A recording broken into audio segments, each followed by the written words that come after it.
Welcome to Densify Talks. Thank you so much for joining us. Glad you're here. My name is Brian. I'm the producer of the show. On this episode of Densify Talks, we welcome Gokul Naidu, Senior Manager, Cloud Operations for SAP's SuccessFactors product suite. I got to tell you, I'm looking forward to today's discussion. We're going to be covering a number of topics, including SAP's massive cloud transformation, which is going to lead into cost being a major focus. This is a huge part of today's episode, being prepared, planning, and avoiding that sticker shock. We'll talk about RIs, FinOps, optimization thoughts and tips, new apps from SAP and their impact on architecture decision-making, user activity metrics, getting engineers to act on changes and how SAP does it, thoughts on containers, and so much more. So we've got a lot to talk about, so let's dive right in. Here's your host, CTO and co-founder of Densify, Andrew Hillier. Okay, thanks, Brian. Thanks, everyone, for joining us today. I'm Andrew Hillier, the CTO and co-founder of Densify. And I'm joined today by Gokul Naidu of SAP. And Gokul, maybe you can give us a little bit of an introduction to yourself. Andrew, thank you so much for having me. Glad that I'm here. I'm excited about the show. In terms of who I am Gokul Naidu. I've been in the industry for about a little more than 15 years. I am currently a senior manager at SAP, SuccessFactors line of business. Before that, I was at PwC doing technology and management consulting. So I have a little bit of background in both business management and technology. I started off my career as a developer. I think I'm still a technologist at heart. The technologist never leaves us, even if we spend our time doing PowerPoints and podcasts. Yeah, absolutely. I do need to get one legal thing out of the way, which is I would need to say that whatever I say is my personal opinion, cannot be misunderstood or interpreted as an opinion brought forward by SAP. Excellent. Cool. Okay. Well, that's what we're looking for. You've been involved in a massive cloud transformation. There was a press release. It's a public press release that's up around that. And it gives some interesting stats that sound pretty impressive that you decommissioned 9 data centers overall. This company migrated 7,000 customers, 2,000 payroll systems, 150,000 tenants across 5 continents. So the massive cloud transformation. Why don't you tell us a bit about that? Because that sounds huge and extremely interesting. Yeah, I was lucky to be part of that journey. It was probably a milestone in my career. We had one of the largest migrations ever seen. I mean, everything about work as we know in itself is changing. And so is the business of traditional, SaaS platforms as well, right? So with AI coming in, what it meant for us, for SuccessFactors, SAP, we were bringing in our entire product suite from a legacy-based environment to cloud, which included things such as our employee experience management, our core HR and payroll solution. We're talking about more than 7,000 customers, more than 2,000 payroll systems, everything about their HR analytics and workforce planning, our sales performance management. So everything went from a legacy-based system to the cloud. And with that comes a challenge of cost. And that's where I come in. And it was an enlightening experience in itself. Looking forward to that conversation. Not to mention that it all kind of has to work after you migrate it. This sounds pretty like your entire business. By the way, it's a great read, the press release. So we'll try and make the link available. But on the cost side, so let's dig into the cost side. Again, like I said, making sure it actually works is very important. Make sure it doesn't, we joke about sticker shock, making sure you don't go to the cloud and say, oh my gosh, this is so expensive. You did some very sophisticated things, I think, to make sure that there was a lot of cost management visibility right from the start, kind of built in. You want to talk about that a bit? Yeah, absolutely. So for us, one of the things for us, which was important, was to make sure that cost is not an afterthought. It doesn't lead us to a crash diet after. It was because, as you know, when you go to the cloud and then it's everything everywhere all at once, right? So we made sure that we had certain level of guardrail in terms of planning, in terms of making sure we have visibility. And when I say our product, when I say we, it really means our product team, our engineering operations team, our architects, our finance team, everybody has visibility into what would happen when you get to the cloud, including scenarios such as be it building resiliency, building reliability, just building fault tolerance. So all of the different scenarios, which would mean things such as investing in or building a new availability zone, creating infrastructure in a new location, across multiple cloud vendors. I forgot to mention that. So we had to figure out what the landing zones would be across different cloud providers, right? And what would be the most cost efficient we are in a world, of course, where people have decreased patience and attention spans. So we cannot just simply sit there trying to figure out at some point to make a decision. It cannot just take days or weeks. So we had to build something which really kind of followed the principle of instant gratification. So we built a solution for these simulation purposes across all our workloads, where you could simulate and figure out what would be a potential cost if you were to select between a couple of options that increase your reliability or resiliency and things of that nature to take advantage of the core benefits of the cloud. So it's a real data-driven approach. Instead of just saying, let's just migrate and see what it costs and then say, oh my gosh, that's crazy. I didn't account for X or Y. You basically used all the data available to you today to kind of give a predictive view into what it was going to be that your various stakeholders could just use on the fly. Is that right? Yeah. I mean, as they say, data is the new gold, and I just love data. So yes, everything was based on data. I mean, all those scenarios we actually brought in integrated data across multiple APIs, cloud vendor APIs, to figure out what would be the pricing and how much is going to cost us based on our decisions that we tend to take around wherever we are investing, right, for our customers. Now, what about RIs? So there were multiple simulations that were done. And these simulations, when I say it was all kind of real time based on whatever scenarios you punch in, I'd say if you were to build how much ever RIs you would want to consume.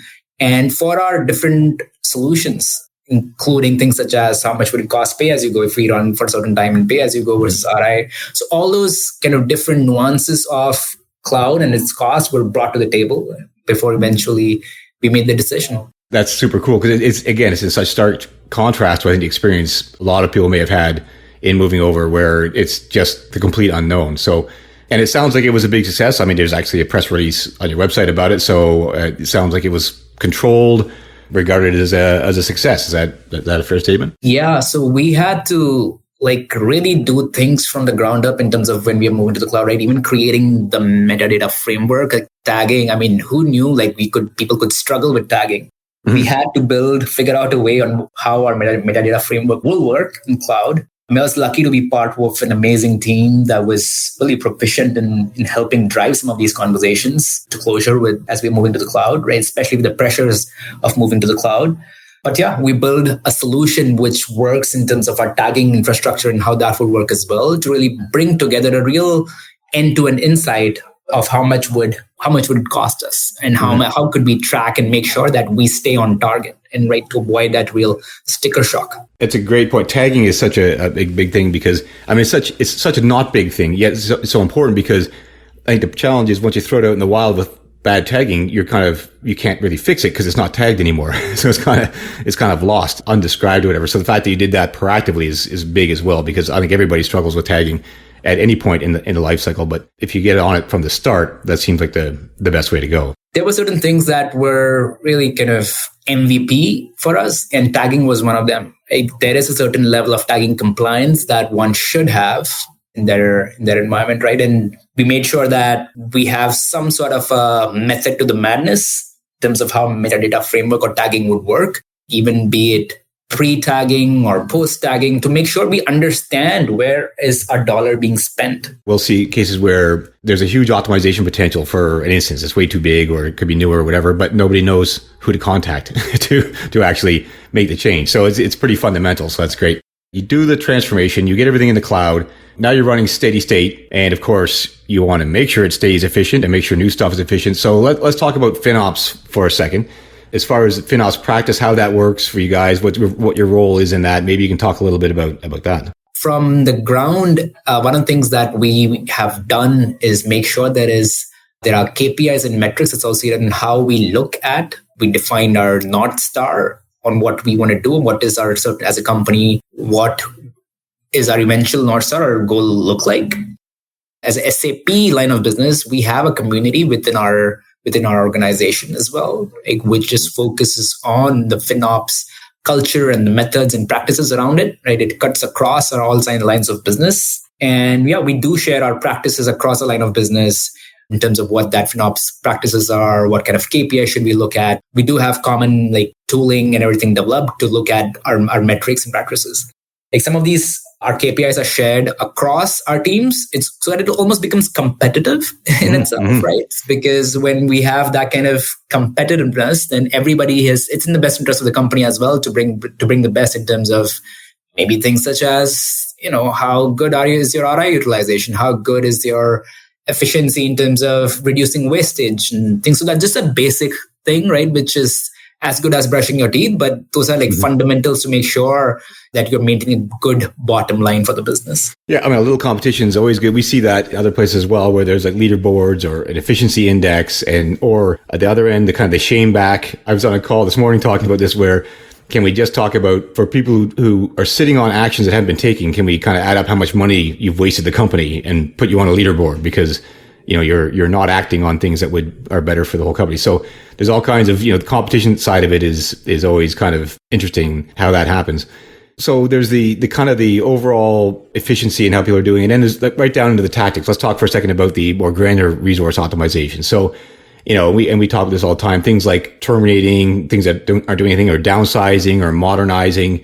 What do you see works in your organization, and maybe what doesn't work as far as getting people to optimize not just the RIs, but the actual resources that they're using? Or I should say, what, in your opinion, what have you observed as out there as kind of being the key things for that? Yeah. So for us, some of the basic fundamentals is looking at what are the resources which have been just sitting there. There are resources which have 0% utilization, and you're still paying to the cloud vendor, right? You're just literally pulling money out of your bank for nothing. Right. So what kind of those waste elements are part of your day-to-day services, making sure that you understand what those are, be it it could be as simple as your disks, your disks are unattached. It could be orphan snapshots, some of those just basic things that even if, let's say, if you're using a PaaS-based managed service database, right? I mean, are you really using it? Is it just sitting and just humming out there? Could be things such as elastic IPs, for example. Are there VMs which are just stopped and you're just continuing to pay for it? So just having those base KPIs and foundation elements set up, I mean, those are again basic things, but you just got to do with it. Even those basic things sound basic, but we have had difficulties in telling teams hey, look, I mean, this has been just sitting out there for a couple of days now.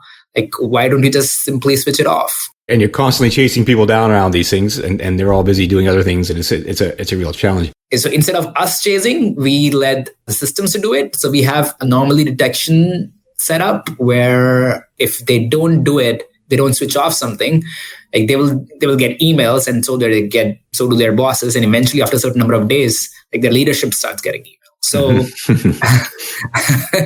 we ended up avoiding it as our headache, and so it becoming the engineer's accountability or their decision to make sure that they're taking the right action. It's like a virus scanner. Nobody really likes a virus scanner, but let's make sure there's something in place that's going to take care of things automatically, so we can just move on rather than having people chase people down with reports or whatever. So that's good that you kind of embedded it into the operations. One thing we see out there is, cross-family recommendations, and it's kind of analogous to buying the wrong product. There's lots of different products in the cloud provider catalog.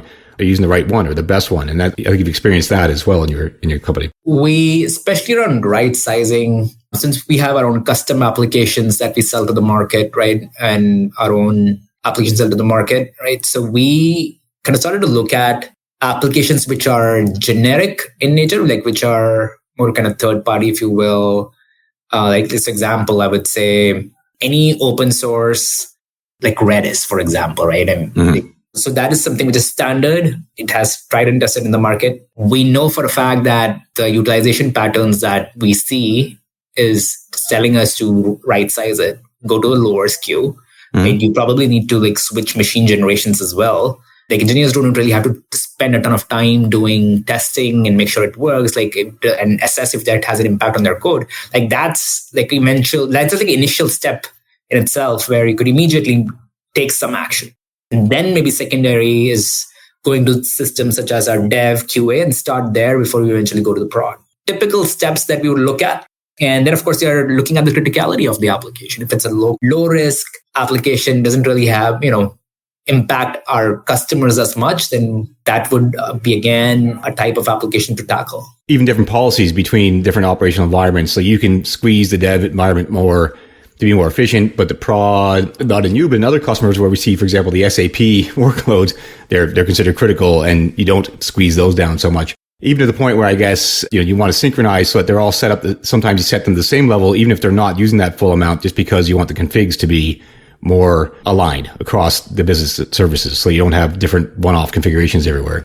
And you have net new apps coming online. Let's talk about that for a second. So you follow a similar approach for that, where something brand new is coming, and how do I actually make it live? Yeah. So we try to embed cost as part of the initial design discussion itself. In the meaning, we have like our Jira methodology and everything in place on how we even have the entry of a feature request or anything of that nature come in, right? Because anything which has cost implication around it. And actually, it's kind of taking the topic a little broader. We did two things. One is, of course, there is new feature which comes in. And the second is we also ask engineers to think through on what are the things that they would do to reduce cost. And we have one entry gate, which comes all out as an idea. And we call it coins, which means cloud optimization initiatives. Any coin request, which could have an implication around, which would mean like our feature, our architectural change, or any of that will come through a coins bucket. And we would assess the implication on what it means to the cost increase or decrease or increase in revenue or any of that. Mm-hmm. So, and then it goes through a specific layers. And when I say specific layers, I don't really mean like a ton of red tape around it. Like it's something which is small and simple process, which ensures that you have a pulse on how much is something going to cost us in future and what kind of revenues are going to bring in. So it's a very methodical way, on a broad sense, keeping up with all the latest offerings and making sure you're leveraging them optimally if they should be leveraged. You have a kind of a scientific way, it sounds like, of dealing with that, rather than, I guess, just kind of attending trade shows and watching for what appears and then, using your opinion. So it's a real problem. Like, everything changes so fast. How do you actually, in a methodical way, kind of keep up with things that are happening out there? Everything kind of boils down to having the right kind of data and being able to assess and slice and dice the scenarios in a way that you understand what the implication would mean, right? And really proving it out, even if it's a simulation, like proving it out what it really means. So we're back to the data. We kind of started talking about some data. Now, you mentioned you have some pretty sophisticated measures in place around measuring the efficiency beyond just, utilization, the transactions, like that. Maybe you can talk about that for a second, and even it's into AI as far as some of the things you're doing. Yeah. So there's ample material about it in terms of the FinOps foundation, like the way they call it, unit metric, right? Mm-hmm. So we of course have started the journey around that topic. There is, I guess, one sense of kind of looking at things with the lens of what does utilization and consumption mean or do to our CPUs and memory, and how much is going to cost, but also looking at user activity, especially for any kind of SaaS-based solution. I mean, this gets a little more pivotal as well. Like, what does user activity mean to our workloads? And what does peak season mean to our workload? Like, some of those aspects, like, how does it all come together? At what point in time? What kind of user activity should I anticipate?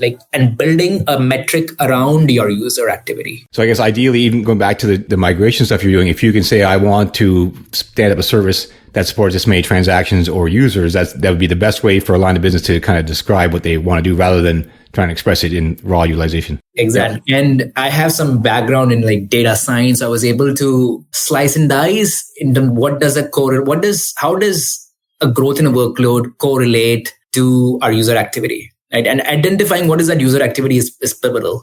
And we did spend a ton of time around a correlation analysis and regression analysis to eventually come up with what is the lever which tells us the story of how much is an activity going to cost us. Mm-hmm. Mm-hmm. And of course, it varies by several of our things it varies by several factors, but having to eventually boil down and coming to one unit metric really helps take the conversation to engineers in much more easier fashion, because now you can talk to engineers, not just because engineers don't really have, or nor does anybody have, a sense of how much is our utilization going to be tomorrow, right? They don't really have that kind of sense. But if you ask them, what kind of potential growth do we anticipate in terms of user activity? There you could get some sense of what is the current demand, and you could draw some sort of projection analysis around it, right? That tells you a better story. They're very, very busy. Even if they have access to the raw data, like it's not clear, like you said, they might know things in some terms and not others. When it comes to the engineers, and let's just talk about, I've identified an opportunity to drive some higher efficiency or take an action or optimize an instance. And we found there's always interesting discussions around how that goes down because, like I said, the engineers are really busy and they've got a lot of competing priorities. And if you bring them something that saves a penny, they're not interested. Can you talk a bit about that, I guess, as far as getting people to actually take the actions and making it a high enough priority on their list? We brought in the process of coins, this cost optimization initiative. It was really a forum for our engineers. Whoever brings in maximum number of ideas with a certain dollar value, you get goodies. And so engineers came themselves and contributed a ton of ideas on where they thought we could reduce costs. It was really an eye-opening experience and kind of, wow, we had so many ideas. Then we had a hard time to figure out what goes first. And we had to figure out how to really filter out and prioritize, right? Which in itself became another kind of deeper dive with those engineers and, with several other people to figure out which means more significance. How is it going to impact our product or feature? But yeah, it was a fun conversation to figure out, or to even just know, our engineers were just full of ideas on how they could optimize, give better value to the business. They were heavily involved from the beginning. It wasn't an us versus them. It wasn't like a FinOps team throwing reports over a fence saying, hey, fix this. It's kind of like, let's all work together. And that's excellent because then everybody's vested from the start and you probably get a lot of interesting ideas out of them that you wouldn't think of looking at from a purely financial side. Yeah, it was a mix of both because now, of course, we were also going to them and telling them, hey, look, why don't you guys reduce, look at right sizing and things of that nature. When we were having those discussions, they were happy to get into those discussions because now it's their name and they are the ones we put them on the driver's seat when when all these coins initiatives were being put out.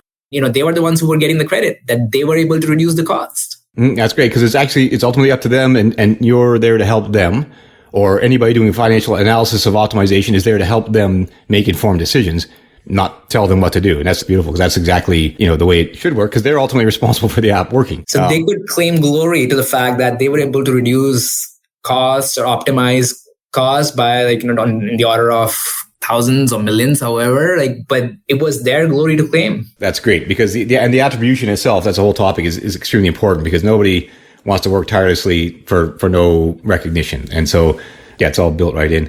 Talked about migration. We talked about cloud. I think maybe a minute on containers. It's a hot topic. We always talk about that, where we do a lot in this area. And what are your thoughts and what's your kind of direction on containers? Containers as well. We are starting to look at with both a lens of just usual optimization of container and seeing if we are doing the right thing architecturally, but also looking at our customer activity driven metrics as well. On let's say if I were to throw an example, let's say what is the average transaction per second for a certain type of service? For example, is there a way we could measure drop pattern and draw some sort of a correlation which tells us is that service have the right in terms of container cost, in terms of the pod that it is in? Is that the right way to go about it? So we are in a place where we are questioning some of that. There's one aspect, I guess. And the second way to look at it is we are anyways managing our own clusters with our Kubernetes cluster with our own product of SAP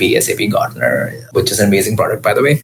As we modernize and optimize across our landscape, that containerization conversation will continue to evolve for us. Interesting. And I think it sounds like you could probably merge some of that thinking with your, the transaction metrics and the overall, because in the container environments, again, like you said, when you do a transaction or 1,000 transactions, it doesn't just make an instance busy. It makes a whole bunch of nodes partially busy. It's kind of all spread out and there's a lot of microservices and granular things happening. So to be able to kind of come up with a correlation of what user activity maps onto what container activity in aggregate level is probably a very interesting exercise as well to do at some point. Yeah, so right now we're having conversations around what is, let's say, your HPA or horizontal part of the scaling, what is the underlying metric that you look at? Do we look at bin packing? Do we look at how is your namespace defined? To have clear delineation so that we can really assess cost at a granular level. We find it tricky because the cost manifests themselves through, scale groups or scale sets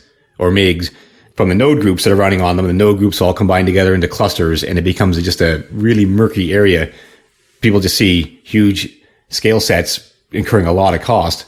And it's really hard to attribute it to anything going on because it's just such a fog of activity inside there. So we think that's a huge area. And it sounds like you do as well, as far as, making sure that you get this to an efficient state. For containers, it's not just the FinOps cost side. There's a whole SRE performance and reliability side where, making sure the memory configurations are correct and things like that affect the operation of the environment. So it starts to bleed. We see it kind of almost bifurcating. There's a FinOps interest and there's an SRE interest in making sure all these settings are correct in the containers because it has a huge impact on cost and it has a huge impact on reliability, and they're all kind of merged together in the container world into the settings that you use. In closing, anything else you're keeping your eye on? What do you see coming next? What's exciting to you on the horizon? I was reading this article the other day. It was from one of the OpenAI team members. They were describing their aspirational North Star metric as increase in intelligence per dollar, which was amazing to me because when we think about FinOps,